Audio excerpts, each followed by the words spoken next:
Champ libre.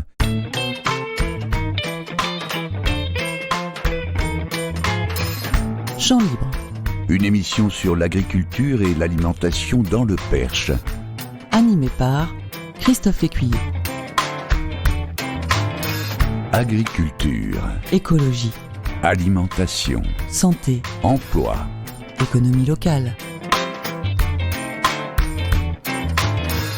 Une émission de Radio 61 110 en partenariat avec les podcasts du Perche.com. Bonjour à tous, c'est Champ Libre, l'émission où l'on parle agriculture et alimentation dans le Perche. Aujourd'hui, on s'intéresse à un élevage et une production unique sur le territoire, le fromage de brebis, élaboré au sein de la ferme du Valprimbert à Saint-Jean-de-la-Forêt. Une ferme bio que Sylvain Duré a bâtie avec beaucoup de détermination et de lucidité, avec l'aide des copains, comme il aime le dire.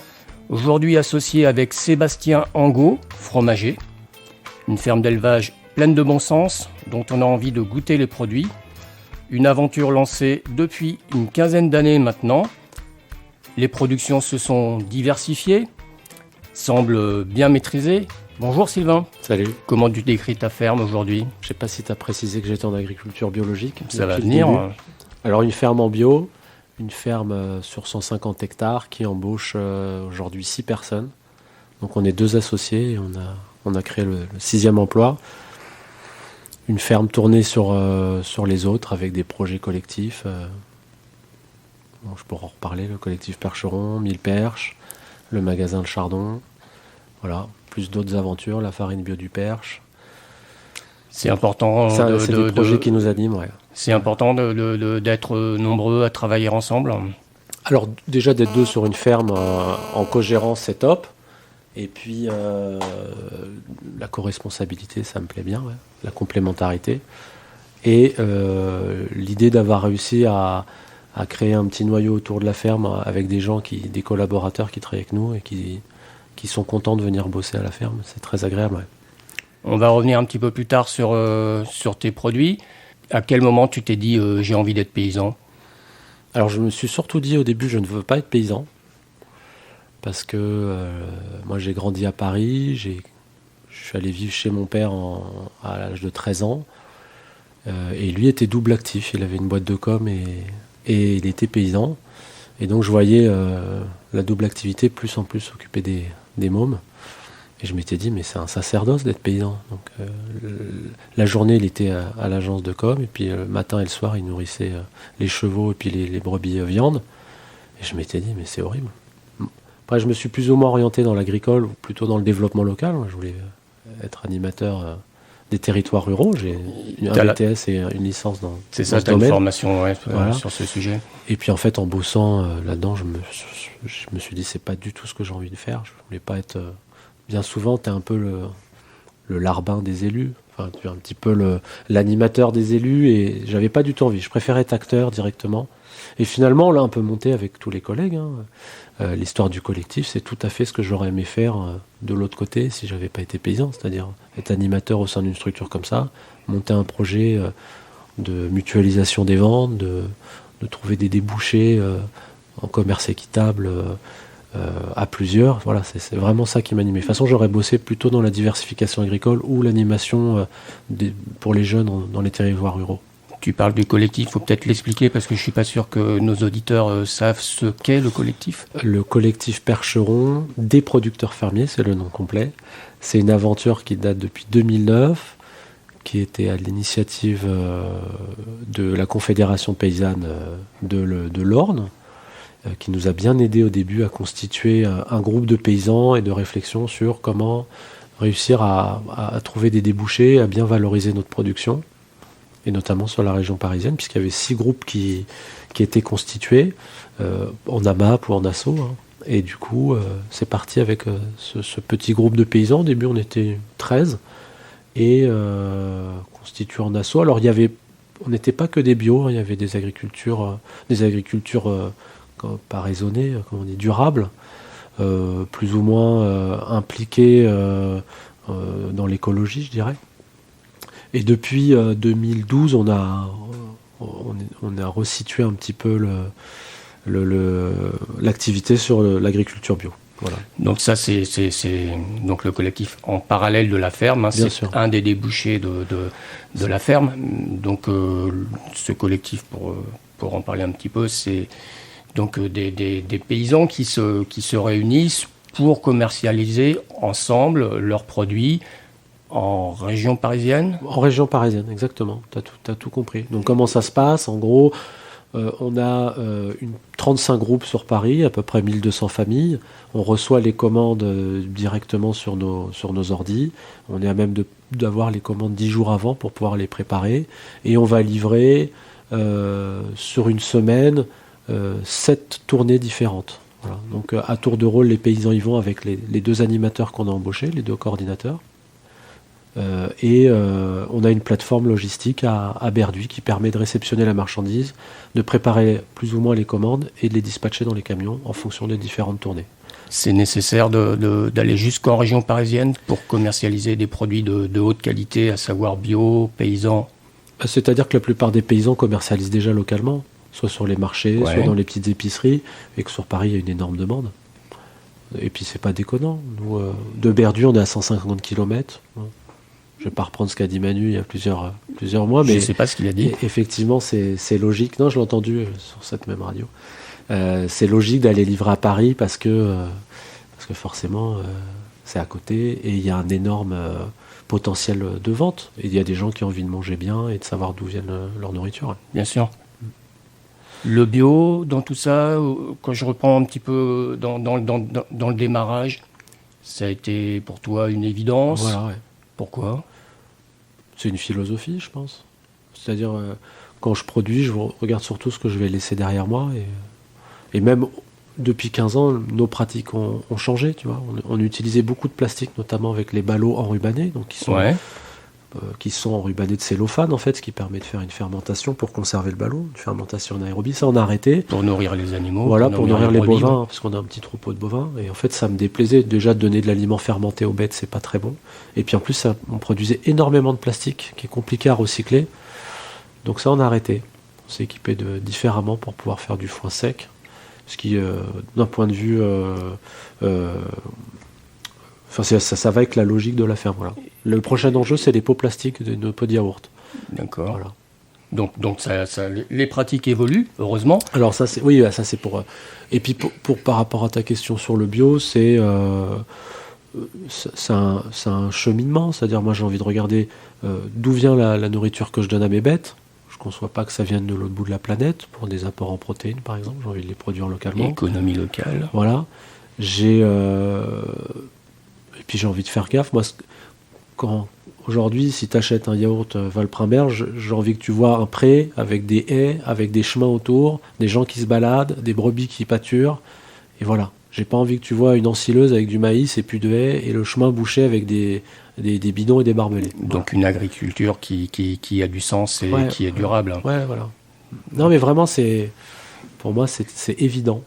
J'aurais pas pu être paysan en étant en agriculture conventionnelle. Donc le bio est une évidence et tu te décris comme un paysan engagé. J'entendais sur le site une petite vidéo. Ouais, bien sûr. Ouais. Comment tu l'entends, enfin comment tu nous l'expliques? Je n'ai pas forcément envie de l'expliquer comme ça, mais engagé, toi, t'aimerais que je te dise quoi quand tu me poses cette question? Ah ben je sais pas. Non, mais je suis engagé sur ma ferme, Ouais. en dehors de la ferme. J'étais engagé au niveau de la commune, un peu politiquement, D'accord. avec la Confédération paysanne, un peu de loin, je suis. Mhm. Et puis avec le collectif président collectif Percheron que je préside, je me mélange. Et voilà. Et puis il y a eu le Chardon, ça a été un énorme élan. Le Chardon, on n'en a pas parlé, mais Voilà. Le magasin de producteurs à Nogent-le-Rotrou. Hein. de producteurs bio, Voilà, évidemment. Ouais. Donc forcément tout ça c'est un fait engagement. qu'on est engagé, ouais. Comment tu te sens dans le monde agricole autour de nous? J'ai l'impression que ça bouge un peu. Ouais. Ouais. C'est-à-dire que quand on a commencé avec mon ancien associé, les gens riaient un peu. C'est-à-dire que quand tu étais paysan, donc moi je me suis installé en 2007, hein, tu l'as précisé un peu en introduction. C'était marrant de voir des bios avec les cheveux longs qui s'installaient sur une production marginale. Aujourd'hui, la ferme a évolué. Donc au tout début, on avait 45 hectares. Hein. Aujourd'hui, on en a 3 fois plus, mais on n'embauchait personne, donc forcément.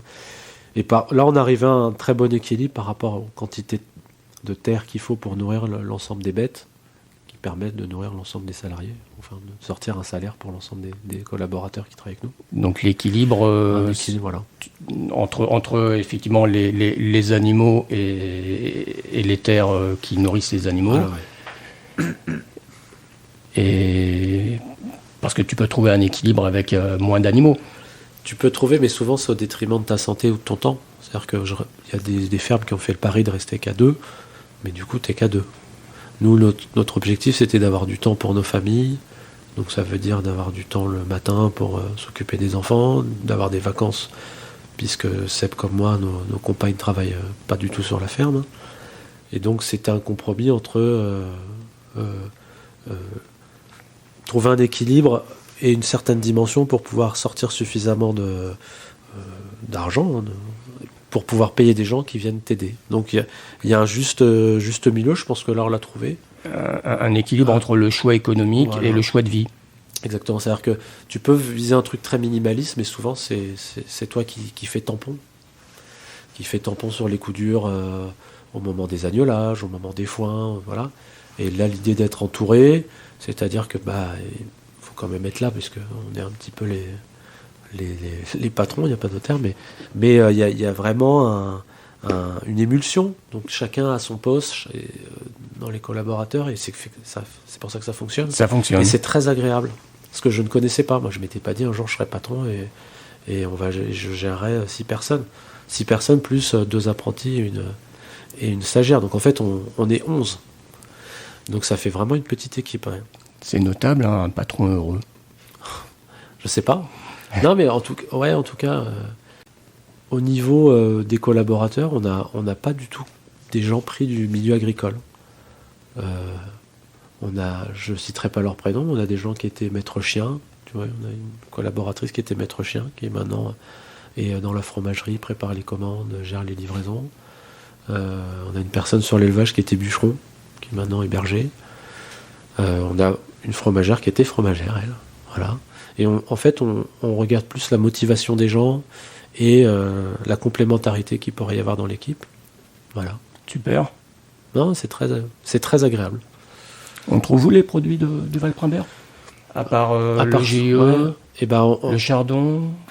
On le retrouve dans quelques épiceries du Perche, quelques Biocoop, sur Alençon, sur Le Mans, sur Caen, et beaucoup sur Paris. On a beaucoup de partenaires qui ont des épiceries fines ou des magasins un peu plus gros qui ont fait le pari de travailler avec nous, et ça marche. Le pari, j'entends, parce que tu peux vite mettre nos produits à côté de ceux d'autres centrales, d'autres fabricants de yaourts et autres fromages de brebis qui ont des coûts moindres, mais qui n'ont pas les mêmes philosophies de production. Ouais, voilà. qui n'ont pas le même sens, ouais. En restauration collective, Voilà, peut-être. ouais, bien sûr. Il y a Via aussi Mille-Perches, avec Mille-Perches. voilà, Mille-Perches qui livre les écoles, et ça nous tient à cœur. Hein. Donc on va retrouver les fromages de brebis, les yaourts, et puis aussi la viande. On vend aussi du bœuf pour les écoles du Perche. Ouais. Viande de bœuf. Viande de bœuf. On a un troupeau d'une 20aine de vaches allaitantes qui nourrissent donc leurs veaux. Ouais. Et donc on fait des bœufs et des veaux. Voilà. On a une 20aine de vaches, donc forcément ça fait pas beaucoup de bovins. On a 80 bovins en tout sur la ferme, puisqu'on élève les bœufs jusqu'à 4 ans. Ouais. Quand même. Et quelques cochons, je crois. Quelques cochons pour valoriser le petit lait, voilà. En plein air, évidemment. Plein air intégral. Donc ils ont une petite cabane pour rentrer manger et se coucher, mais sinon ils ont... on a 2 parcs et il doit y avoir un demi-hectare pour les 2 parcs. Bon, c'est complètement retourné, hein, les cochons adorent ça. Mais voilà. Ouais, on n'aurait pas fait de cochon s'il n'y avait pas de petit lait. C'est vraiment pour valoriser. Ça devient un coproduit, c'est plus un déchet dans notre système. D'accord. C'est-à-dire qu'avec l'intégralité du petit lait, on nourrit à peu près 30 cochons sur l'année. Et du coup, ce petit lait est très polluant, il faut le savoir. Hein.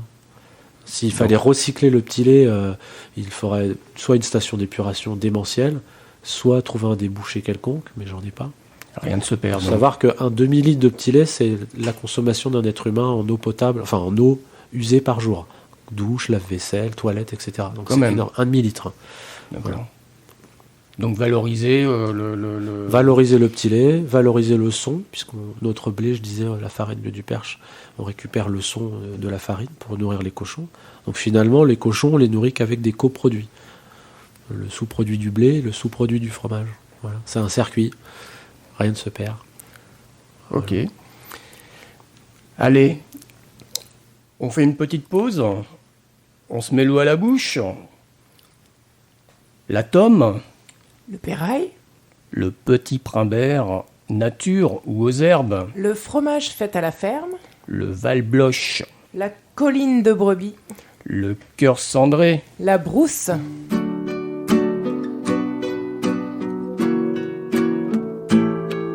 Il a tourné sa vie dans tous les sens pour savoir si ça avait un sens, l'existence.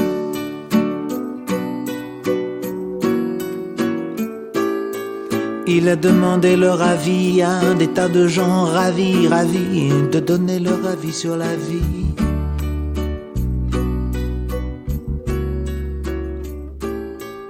Il a traversé les vapeurs des derviches tourneurs, des hachiches fumeurs. Et il a dit: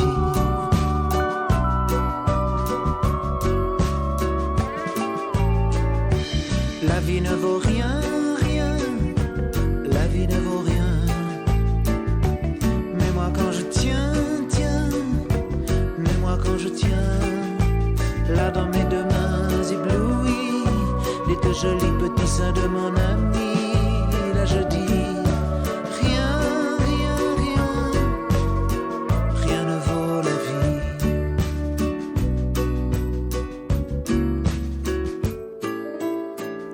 l'espace qui passe entre la jet set, les faces, les palaces et puis les techniciens de surface.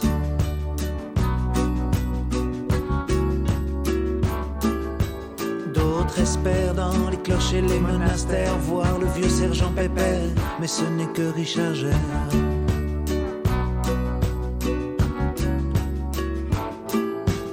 Il est entré comme un insecte sur site internet, voir les gens des sectes.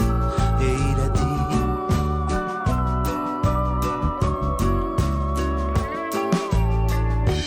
la vie ne vaut rien, rien.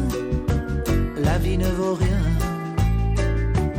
Mais moi quand je tiens, mais moi quand je tiens, là dans mes deux mains éblouies, les deux jolis petits seins de mon ami, là je dis: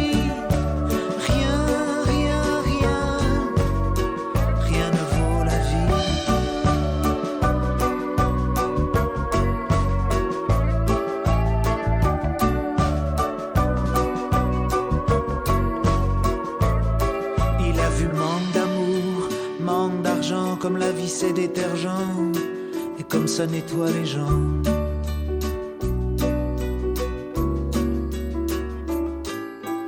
Il a joué jeux interdits pour des amis endormis, la nostalgie. Et il a dit: ah, la vie ne vaut rien, rien. La vie ne vaut rien. Mais moi quand je tiens,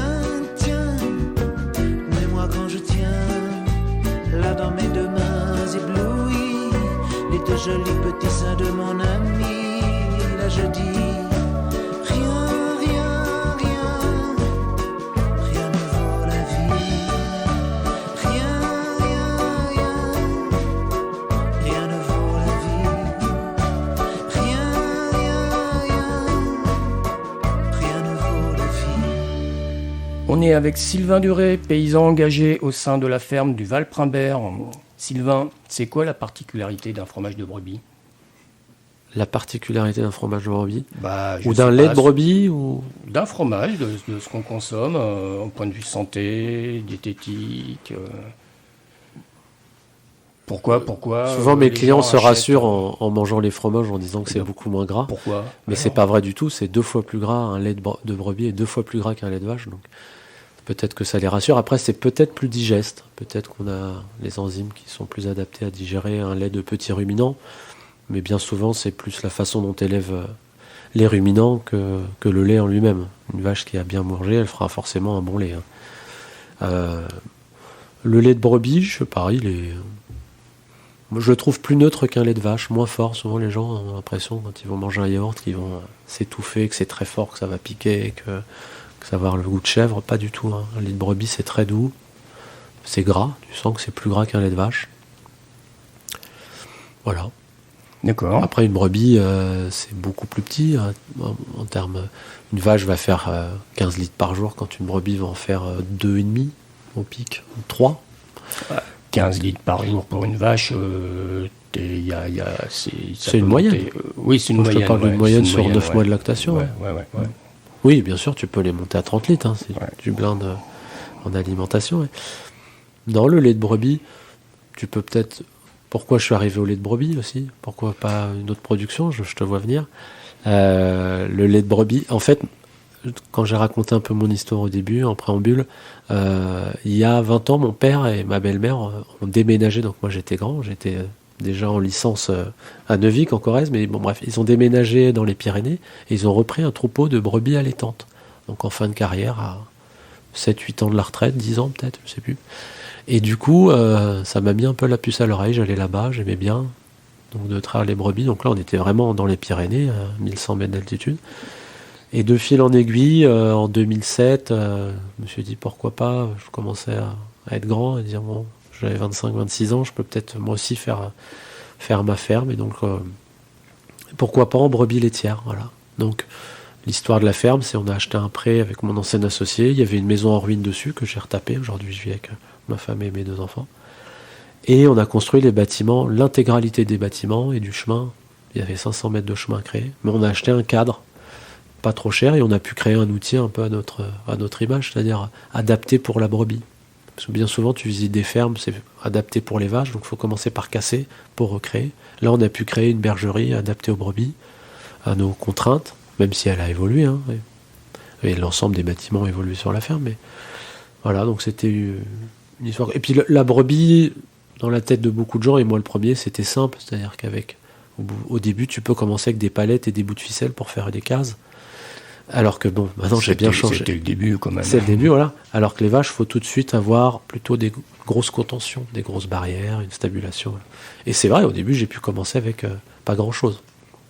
Aujourd'hui j'ai un peu modernisé parce que les bouts de ficelle et les palettes, c'est souvent compliqué à mettre en œuvre. On se fait mal au dos, c'est pas pratique, voilà. Mais on peut commencer.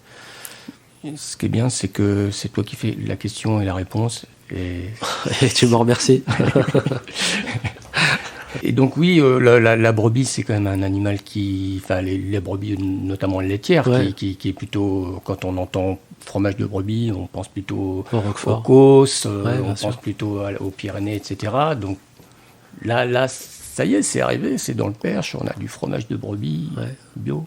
Alors après, nous on est sur des petites collines, hein. Donc pour rejoindre un peu le Causse, oui. Bon, il fait beaucoup moins chaud. Oui. Mais non, les brebis s'adaptent très bien. Il faut juste faire attention un petit peu au parasitisme, parce que forcément elles sont moins adaptées à l'humidité du Perche. Mais La race Lacône, hein. on a pris la Lacône lait, donc qui vient du village Lacône, hein, donc dans la région de Millau, Aveyron. Voilà, d'Aveyron.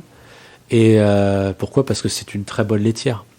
Donc elle peut produire du lait en synthétisant finalement du foin. Elle arrive à le transformer en lait assez facilement. Il n'y a pas besoin de pousser énormément la brebis pour qu'elle ait du lait. Donc, ce qui fait que dans notre système extensif, où les bêtes pâturent et elles mangent du foin, on arrive à avoir du lait sans ajouter tout un tas de choses pour avoir du lait.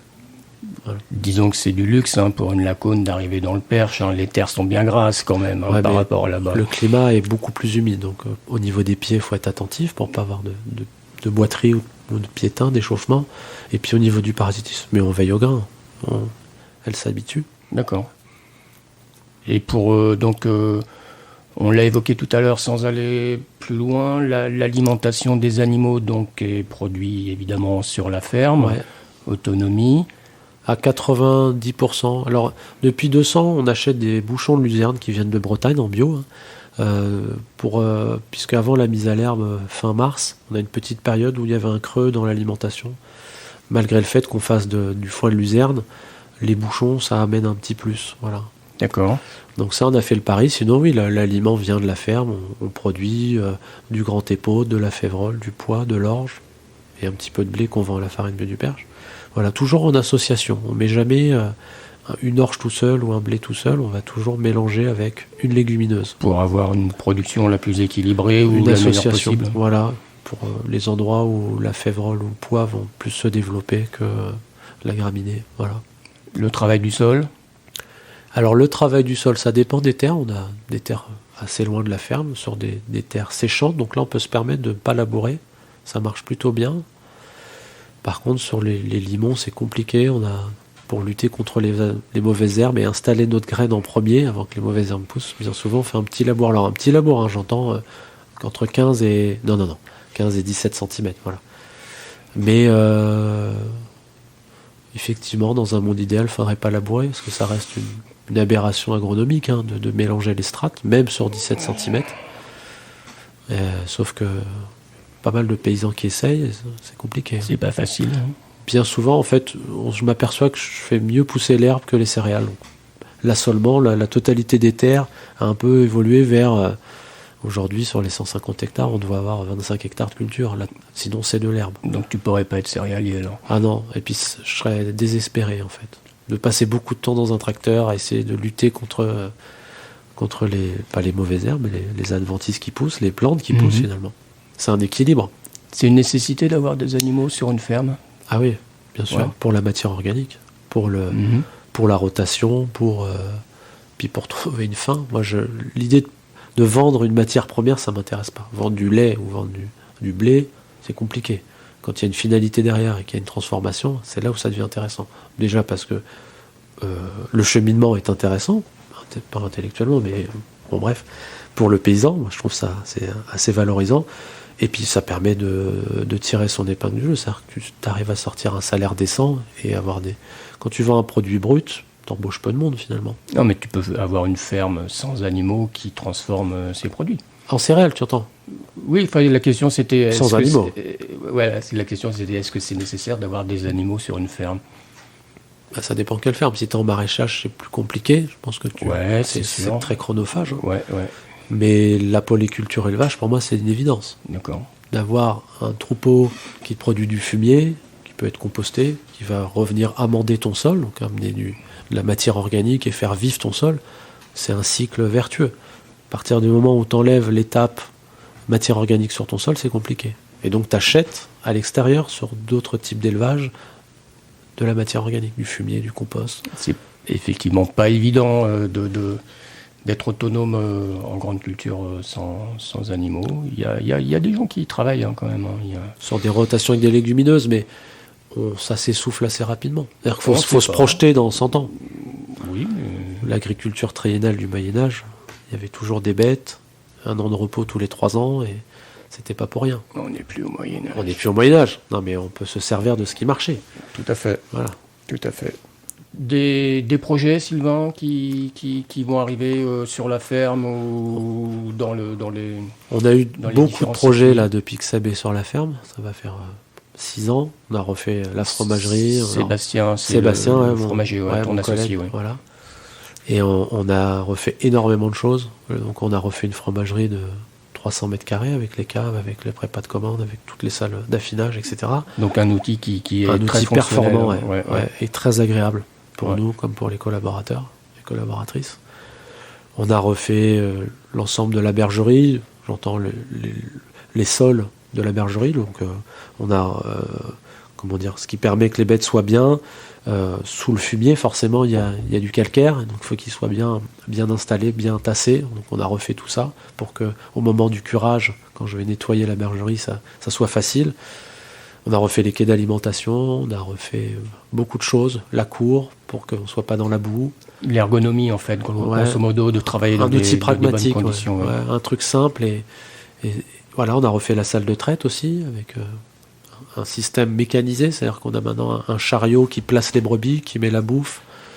Un robot Une sorte de robot. Bon, ça n'a pas du tout la tête d'un robot. C'est un chariot qui va emmener les brebis à leur place et qui va se décaler au fur et à mesure qu'il y en a une qui passe la tête, tout en mettant à manger, et qui va enlever les brebis une fois qu'elles sont traites pour en remettre à nouveau. Et ça, on peut visiter. Enfin, d'ailleurs, on n'en a pas parlé, mais il y a une vente à la On ferme. vend de moins en moins à la ferme parce que c'est très chronophage. Et comme je le disais en préambule, moi j'aime bien avoir du temps pour moi maintenant. Donc c'est très sympa d'accueillir les clients à la boutique. On a réduit la plage horaire de 15h à 18h le vendredi. Mais en fait, on préfère privilégier notre magasin au Chardon, où il y aura toujours quelqu'un disponible. Voilà. Sur la ferme, oui, on a la vente de viande qui reste sur la ferme, parce que c'est des colis, c'est compliqué de tout amener au magasin de producteurs. Mais la vente à la ferme, moi, au début, je n'en démordais pas, et depuis que je vends moins à la ferme, c'est plus agréable. Ça va monopoliser une personne. On n'a pas cherché à dynamiser la vente à la ferme, voilà. On va plus dynamiser la vente collective au magasin. D'accord. Au même titre que le marché. Aujourd'hui, le marché, on le fait 3 mois à nos gens. Avant, je faisais 2 marchés.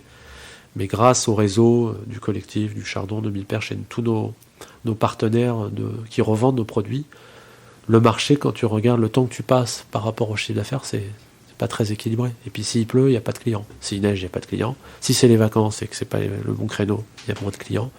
Donc, au bout d'un moment, il faut privilégier certains trucs. Voilà, nous, on a fait le pari de réduire le marché, de tout mettre au magasin Le Chardon, qui est sur la même place d'ailleurs, ce qui n'est pas anodin. Pour nous, c'est tant mieux.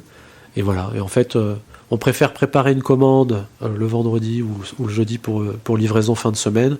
On sait ce qui part sur nos partenaires. Et c'est très agréable.